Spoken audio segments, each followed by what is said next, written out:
What have you seen being this close? I mean, your store literally backs up to the Roosevelt Hotel. That's right. What have you witnessed? It's really horrible. Horrible with children, kids, babies, mothers, fathers sitting on the floor. They don't know what they are doing. It's not even affecting just this business. It's affecting all the businesses around this area. What do you think of the city spending $225 million to house these migrants here? First of all, that's a crazy number. I mean, city needs those money elsewhere, no doubt.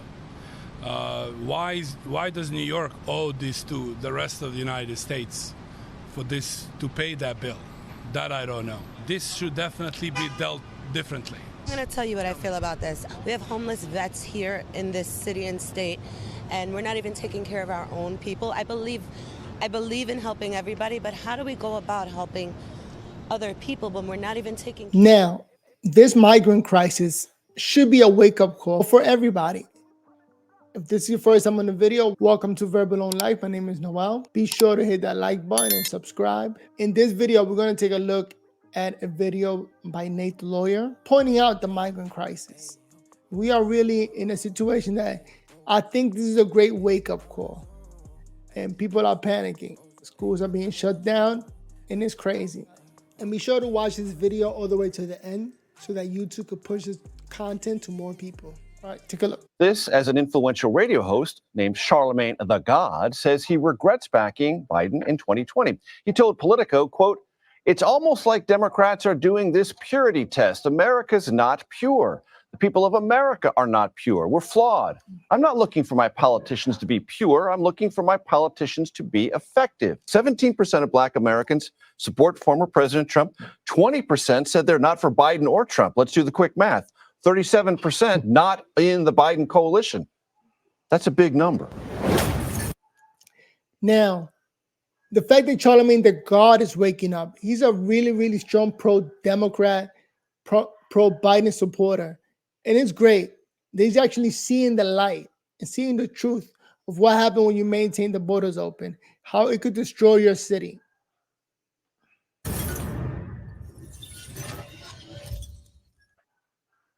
Okay, so first I got to give you a little background on why this whole thing is happening. See, the migrant crisis in New York has essentially gotten out of control. The governor and mayor begged migrants to come to the city. If you don't believe me, here's that clip. As you know, the Statue of Liberty is inscribed. It says, "Give me your tired, your poor, your huddled young masses yearning to be free, the wretched refuse to a teeming shore." And that statement encapsulates our values.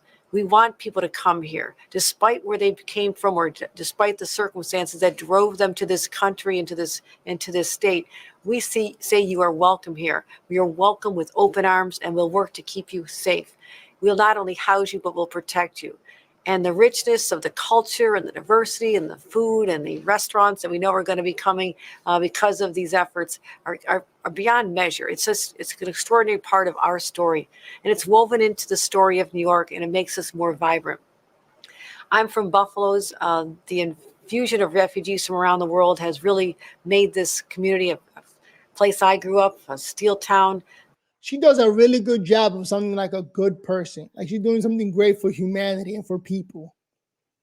A lot of people left because they couldn't find jobs for a long time. It was the refugees from around the world that have made it such an incredibly fascinating community again. Same with New York City, same with Albany, same with Syracuse and Rochester. So our message to the world is, send us your people, send us those who need the cloak of comfort that we can demonstrate as New Yorkers with big hearts and open arms, and we'll provide a safe haven. Lady Liberty sits in our harbor. New York City is the welcoming mat for the entire globe. So now That's spoken like a true man who does not understand the words coming out of his mouth. the issue is New York has a huge poor population. That poor population happens to be people of color. So when the city is forced to divert all their resources from people who are already living there, the citizens already there, to migrants, it started making people uncomfortable. Why are you taking care of these people? Why are you begging for these people to come here? We don't have enough money for it. And the city has now had to admit that and declare a state of emergency. The migrant crisis is so crazy that we need a state of emergency. We need help. We can't afford all these migrants. The New York City Mayor Eric Adams declaring a state of emergency over the ever-escalating number of asylum seekers coming to the city.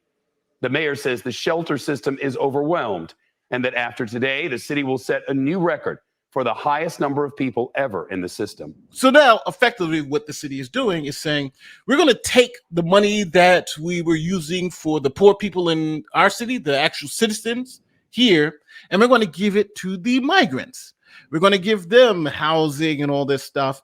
And the people who are living here, the citizens who have been here, so what, right? Now, those people happen to be Black people, the people who were getting those services. So this all came to a head when we had a storm that hit New York. See, when that storm hit, the mayor decided to close down a public school and then use it as a temporary migrant shelter. Now, they closed the school for a couple of days, so the parents of those students had to stay home with their kids, right? It was like a shock. Like, my God, you're closing the school. I can't send my kids to school for these 2 days. Again, it's making decisions. And once you implement them and say, yeah, let's welcome everybody in, now you're seeing the consequences of everything just being chaotic. So maybe closing the borders and building a wall was a good idea. But comment below, what do you think? I got to stay home. And that opened up this can of worms. Here's what happened. Tonight, new outrage from parents over New York City's handling of asylum seekers. Very angry. The city put our children the last. They're prioritizing the migrants. After busloads of migrants from Floyd Bennett Field spent part of the night sheltering at a Brooklyn high school.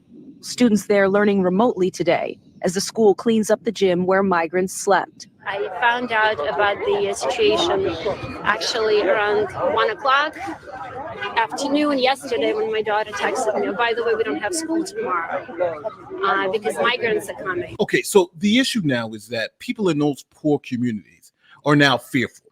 They're saying the migrants have taken all our government services. They're taking all this money. And now they're even taking our schools away from us where I can't send my kid to school. Don't forget, a lot of these parents, especially in poor communities, depend on schools as essentially daycares so they can go out and work. So those parents that had to stay home with their children that day lost a day's worth of work. And now Charlemagne is getting that anger from the community saying, hey, you're supposed to be, our mouthpiece. Tell them that this is wrong and that we want the government to work for us, not for the migrants. Again, this was a great wake-up call.